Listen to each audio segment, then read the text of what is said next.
सूत्र 9वां अध्याय भाग 6 तप के भेद प्रभेद अंशना वमोदर्य वृत्ति परिसंख्यान रस परित्याग विविक्ति शय्यासन काया कलेशा बाह्यम तप अंशन अवमोदर्य वृत्ति परिसंख्यान रस परित्याग विविक्त शय्यासन और काया क्लेश ये बाह्य तप के 6 प्रकार है।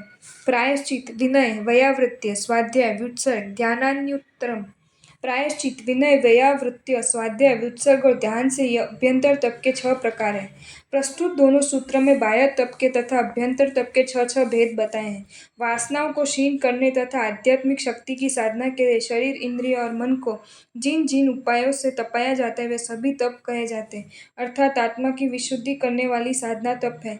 तप के मुख्य 2 भेद है, बाह्य तप और अभ्यंतर तप। बाह्य तप जिस तप में शारीरिक क्रिया की प्रधानता होती है तथा जो बाह्य द्रव्यों के आलंबन से होता है, दूसरों को तप के रूप में दिखाई देता है, तथा अभ्यंतर तप की पुष्टि के लिए जो सर्वथा त्याग करना तप किया जाता है वो बाह्य तप है। आभ्यंतर तप जिस तप में मानसिक साधना की प्रधानता होती है और मुख्य रूप से बाह्य द्रव्यों की अपेक्षा न रखने के कारण दूसरों को दिखाई न देता तथा आत्मा की आंतरिक शुद्धि करने वाला तप अभ्यंतर तप है।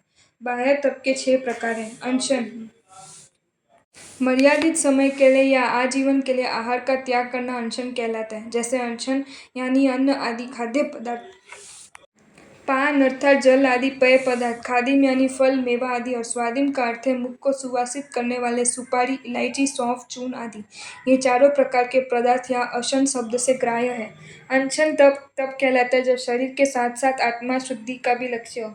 अपच आदि की दशा में भोजन त्याग अनशन तो है परंतु अनशन तप नहीं है। अनशन तप के मुख्य 2 भेद है, ईत्वरकालिक अनशन और यावत कथिक अनशन। ईत्वरकालिक अनशन यानी थोड़े समय के लिए आहार आदि का त्याग करना, अर्थात एक निश्चित समय पूरा होने के बाद भोजन प्राप्ति की इच्छा करना, जैसे नवकाशी से लेकर 6 मासी तप करना। यावत कथिक अनशन आजीवन चारों प्रकार के आहार और शरीर शुश्रूषा कर्म का त्याग करना। ऊनोद्री या अवमोदर्य ऊन यानी कम, उदर यानी पेट और भूख, जितनी भूख हो उससे कुछ कम आहार करना। 4 रोटी की भूख होने पर भी 3 रोटी खाना ऊनोद्री तप है। इस तप का अर्थ है भूख से कम खाना। आहार के समान कषाय वस्त्र योग की चंचलता आदि की भी ऊनोद्री होती है, इसलिए इस तप के 2 भेद है, द्रव्य ऊनोद्री और भाव ऊनोद्री। द्रव्य ऊनोद्री वस्त्र पात्र आहार पानी आदि का शास्त्र में जो परिमाण बताया गया उससे भी कम करना द्रव्य ऊनोद्री है। भाव ऊनोद्री क्रोध मान माया लोभ कलह आदि शब्दों का प्रयोग भी कम करना भाव ऊनोद्री है। द्रव्य ऊनोद्री में साधक जीवन को बाहर से हल्का स्वस्थ व प्रसन्न रखने का मार्ग बताया गया और भाव ऊनोद्री में अंतरंग प्रसन्नता आंतरिक लघुता और सद्गुणों के विकास का पथ प्रशस्त किया गया। वृत्ति परिसंख्यान या वृत्ति संक्षेप विविध वस्तुओं की लालसा को कम करना या भोगाकांक्षा पर अंकुश लगाना वृत्ति परिसंख्यान तप है। वृत्ति का अर्थ भिक्षाचर्य या भिक्षा वृत्ति भी है। साधु भिक्षा वृत्ति के लिए द्रव्य क्षेत्र काल भाव की विविध प्रकार की मर्यादाओं का स्वीकार करता है, जैसे 2 या 3 घरों से ही भिक्षा ग्रहण करूंगा अथवा 1 या 2 बार में पात्र में जो आहार आएगा उसी से संतुष्ट रहूंगा या अमुक मोहल्ले में ही गोचरी के लिए जाऊंगा आदि। किंतु श्रावक भिक्षा से भोजन प्राप्त नहीं करता, वह अपनी वृत्तियों का संक्षेप करता है। श्रावक के 14 नियम का चिंतन इस तप के अंतर्गत आ जाते हैं। रस परित्याग तप आहार का त्याग करना ही तप नहीं है, अपितु खाते पीते भी तप हो सकता है। इस तप का उद्देश्य स्वाद वृत्ति पर विजय पाना है। जीभ को स्वादिष्ट लगने वाले और इंद्रियों को उत्तेजित करने वाले खाद्य पदार्थों का त्याग करना रस परित्याग तप है। इसमें मुख्यतः घी तेल दूध दही शक्कर या गुड़ और कढ़ाई इस 6 विषय का यथाशक्य त्याग करना तथा मांस मदिरा शहद और मक्खन इन 4 महाविषय का सर्वथा त्याग करना होता है। इस परित्याग का तात्पर्य यह है कि साधक स्वाद के लिए नहीं वरन शरीर निर्वाह अथवा साधना के लिए आहार करता है।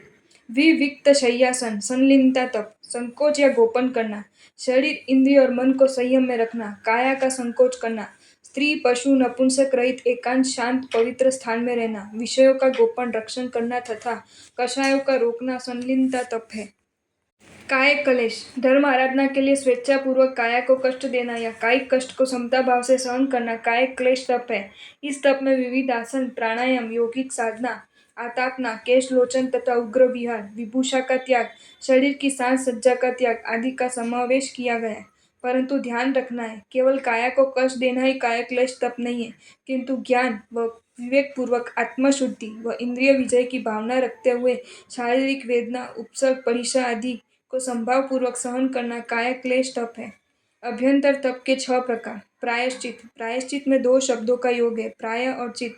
प्राय का अर्थ है पाप और चित का अर्थ है विशोधन करना। किए हुए पापों का पश्चाताप पूर्वक गुरु के समक्ष निवेदन करना और पाप शुद्धि के लिए गुरु महाराज द्वारा दिया हुआ प्रायश्चित तप करना। विनय। विनय का अर्थ है नम्रता, मृदुता, अहंकार रहितता, आदर भाव। गुणियों और गुणों के प्रति आदर सम्मान विनय तप है। कहा जाता है विनयते अष्ट प्रकारम कर्मा नेनेति विनय, जिससे 8 प्रकार के कर्म दूर किए जाते हैं, वह विनय है।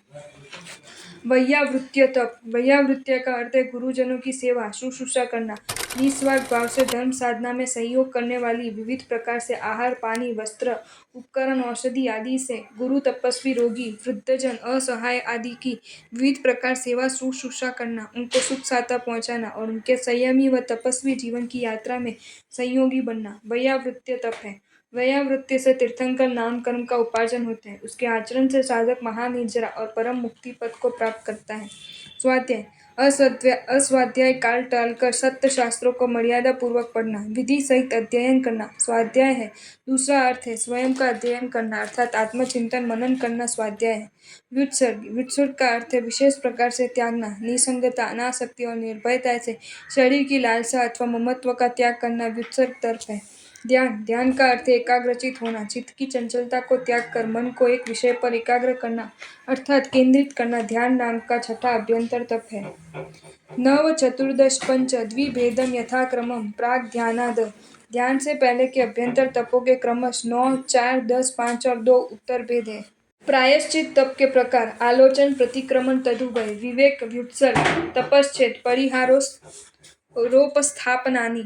सूत्रार्थ। आलोचना, प्रतिक्रमण, तदुभय, विवेक, व्युत्सर्ग, तप, छेद, परिहार एवं उपस्थापना ये प्रायश्चित के 9 भेद है। विवेचन। प्रस्तुत सूत्र में प्रायश्चित तप के 9 प्रकार बताए हैं। आलोचना। गुरु के समक्ष अपने दोषों को निष्कपट भाव से व्यक्त करना आलोचना है। प्रतिक्रमण। दोष या भूल के लिए हृदय में खेद करना और भविष्य में भूल न करने का संकल्प करके पूर्व में हुई भूल के लिए मिच्छामि दुक्कड़म देना, मेरा मोह पाप मिथ्या हो ऐसा भाव पूर्वक कहना प्रतिक्रमण है। तदुभय। जिसमें आलोचना और प्रतिक्रमण दोनों साथ हो। पहले गुरु के सामने आलोचना करना, बाद में गुरु की आज्ञा अनुसार प्रतिक्रमण करना। निद्रा अवस्था में दुःस्वप्न आदि के कारण जो दोष लगते हैं उनकी शुद्धि आलोचना एवं प्रतिक्रमण से होती है। विवेक। अकल्पनीय, सचित या जीव युक्त आहार, पानी, उपकरण, शय्या आदि पदार्थों का विधि पूर्वक त्याग करना विवेक प्रायश्चित है। व्युत्सर्ग कायोत्सर्ग। दोषों की शुद्धि के लिए एकाग्रता पूर्वक शरीर और वचन के व्यापारों का त्याग करके निश्चित प्रकार के ध्यान में रहना व्युत्सर्ग या कायोत्सर्ग है। तप। दोषों की शुद्धि के लिए अनशन आदि बाह्य तप करना तप प्रायश्चित है। छेद। महाव्रत का घात होने पर अमुक प्रमाण में दीक्षा पर्याय काल का घटाना या कम करना। परिहार प्रायश्चित। महाव्रतों में दोष लगने पर दोषी व्यक्ति के साथ दोष के अनुसार जघन्य 1 मास और उत्कृष्ट से 6 मास तक संपर्क न रखना, उसे संघ से बाहर निकाल देना परिहार प्रायश्चित है।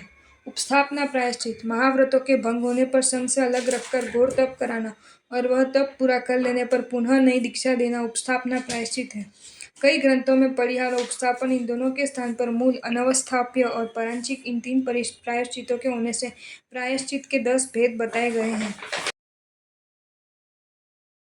आपको ये वीडियो अच्छा लगा हो तो इसे लाइक करें और शेयर करें और ऐसे ही नए नए वीडियोज़ देखने के लिए सब्सक्राइब करें हमारी channel Jain facts and stories को।